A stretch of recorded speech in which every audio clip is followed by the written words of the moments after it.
Welcome back. This week we're going to work on the bed sides and try to get some slick sand primer on and get them blocked at least one time, and then I'll probably have to add more slick sand to them also.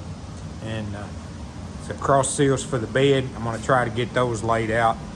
My thinking as of now is I'm going to go ahead and get the bed ready for paint, both bed sides and the header panel and the rear cross piece, and set it up on a stand and actually paint it together, because all I'll have to do is set it on the truck, bolt it down to the cross seals and the wood floor, of course, and the wheel tubs will go in afterwards. So that's my thinking as of now. I may change my mind after I get into it, but so let's get busy and get some slick sand on the bed sides.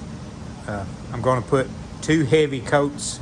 I've got about 3/4 of a gallon left, and I probably intend on putting most of that on the bed sides themselves, which it should give me about 4 coats on each bed side. So I'm going to put 2 coats on, block them, and then go back and put 2 more coats on, and that way I can fill any small dents before I put the second round of coats on the bed sides, and try to get them the best I can. And then hopefully with the last 2 coats of slick sand I put on them, all I'll need to do then is just block them out, and I won't have any more filling to do. So let's get started on that. First coat is slick sand primer.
Okay, that's 2 heavy coats on both bed sides.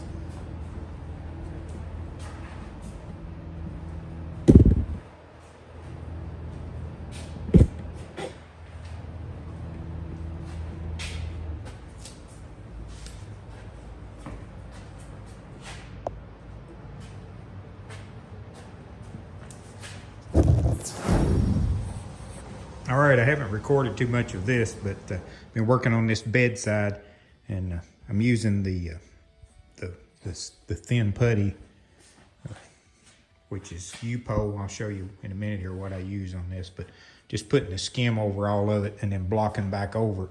Had to put a little bit more on this area up here. But this bedside is actually getting in real good shape now, close to being able to maybe shoot another coat of primer on it.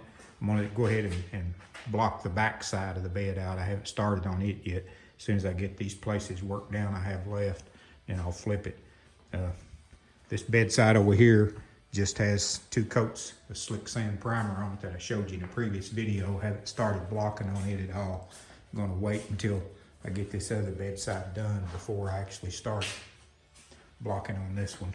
You can see there's several dents I'm gonna have to work on here, but I knew that when I put the primer to it. I'm just trying to get a good start on them. If you don't get started, you don't get finished. That's what my dad always used to say. So I guess that's a true statement. So well, I'm going to continue on here, and I'll bring you back after I start blocking on the other side and show you what I've got on that. So this is what I use as a glaze over the top when I want to just skim the top area. I really like the way it works. I also use 3M also, but this is quite a bit cheaper than 3M and does about the same job as 3M, maybe even a little better. So I'm going to go ahead and put some dry guide coat on these. Not that it needs it so much right now, but it'll help show on the video what's actually taking place, where the low areas are.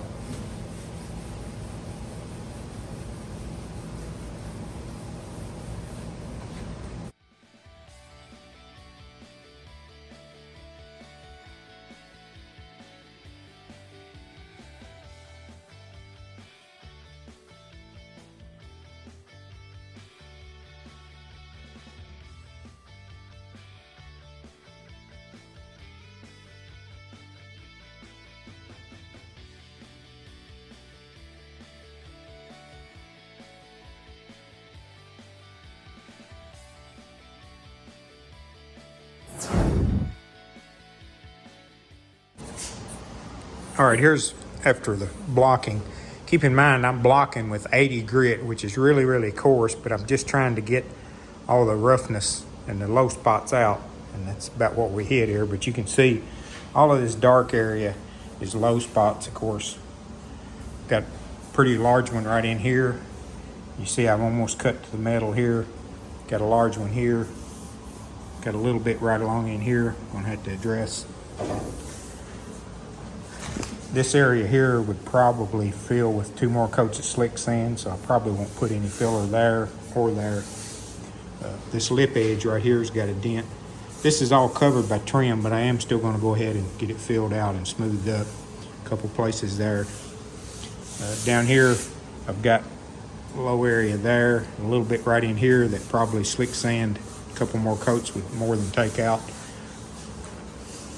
Down here, this is the problem area and has always been. This was high here. I had to beat this down a little more, and I'm still going to have to add a little bit of filler down here where this low swag is up to this point here. So I guess it could be worse. It's not as rough as I thought. A little spot right there that's a little bit low, and I haven't blocked off this corner yet. So across the top here, we've got the biggest areas right there. There's a little area right here, a little bit right in there. So I'm going to mix up a little cake icing filler, the lightweight stuff, and put over these places here. And in the meantime, I've got 2 more coats, 2 more heavy coats of slick sand on the driver's side bedside. and I believe I'm really good here. I think I'm going to block it with 180, and then I'll just put some regular fill primer on it after the block of 180, and then hopefully that'll be the final on that. Even looks good on the back side also. So, but keep in mind that total I've had this bedside has had 4 coats. It's had a coat of epoxy primer over the bare metal, and it's had 4 coats of slick sand polyester primer on it. So quite a high build there. So we should be really good on this one, and hopefully I can do the same on the one over here. It's if you'll remember, this was the roughest one of the bunch, and the passenger side. So had all the area down in here that was rough, and up here that was rough. So we're getting that pretty good, pretty well satisfied with that. So I want to mix up some more filler here and see if we can get this filled out. All right, I got some filler on that. We're just going to let that cure up and then come back and block that off and see how it's looking. I think hopefully after this we'll be ready to put some more slick sand on this bedside also. So part of the trouble with my hood fit was the braces and the shell itself were not actually glued together. So what I done, I cleaned this out and put seam sealer in this back brace all the way across, and I'm going to also run it up these side braces. You can see they're away from all of the sheet metal on the hood on both sides.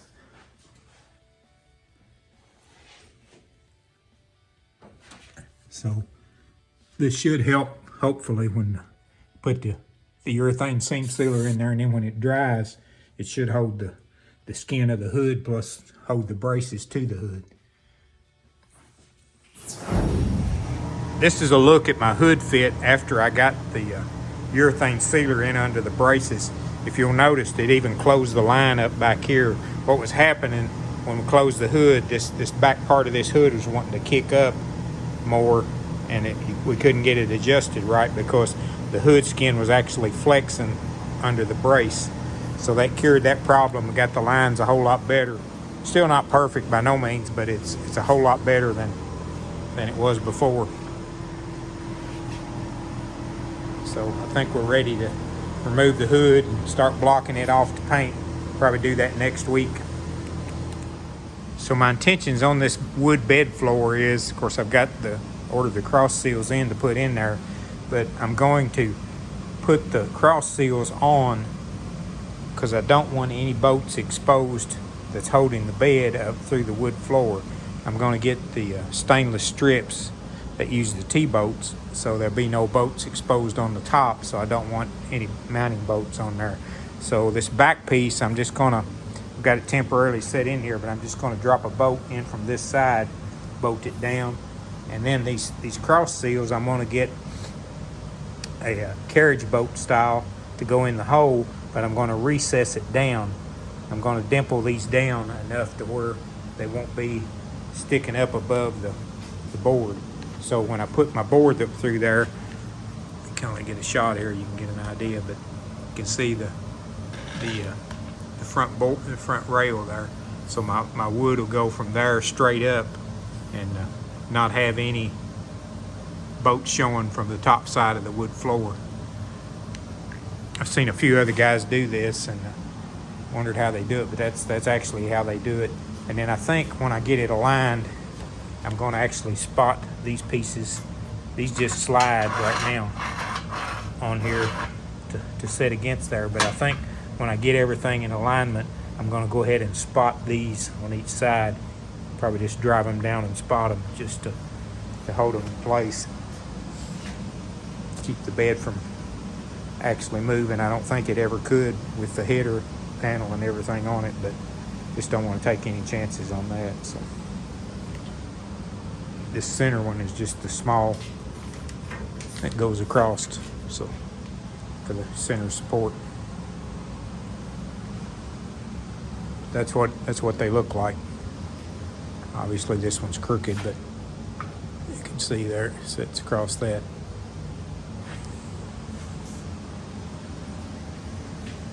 good progress this week. I'm going to end the video here on this for this week, but you see the driver's bedside is pretty slick. Passengers, I've still got the haven't worked down the putty on it yet, or the glazing filler, but we'll do that and have that ready hopefully next week to put some more slick sand on. And then it's after the slick sand, then it's probably one coat of just fill primer and sealer, and we're ready to go. So hopefully that'll be within the next couple videos here. I know the videos are getting long, and you're probably not any tired of seeing this truck than I am. I'm ready to move on to another project. That's part of it. It just takes a while for me to get anything done, seems like. So all we like on the cab is the actual hood, get it painted, and like I say, the bedside, I'm going to try to put the bed sides on and get it all together and set it on a platform and paint it all in one piece. That's my plan right now. And the wheel tubs, I'll paint those separately. They're pretty much ready to paint. Just put a little bit of sealer on those, and they're ready. So thanks for watching. We'll see you next week.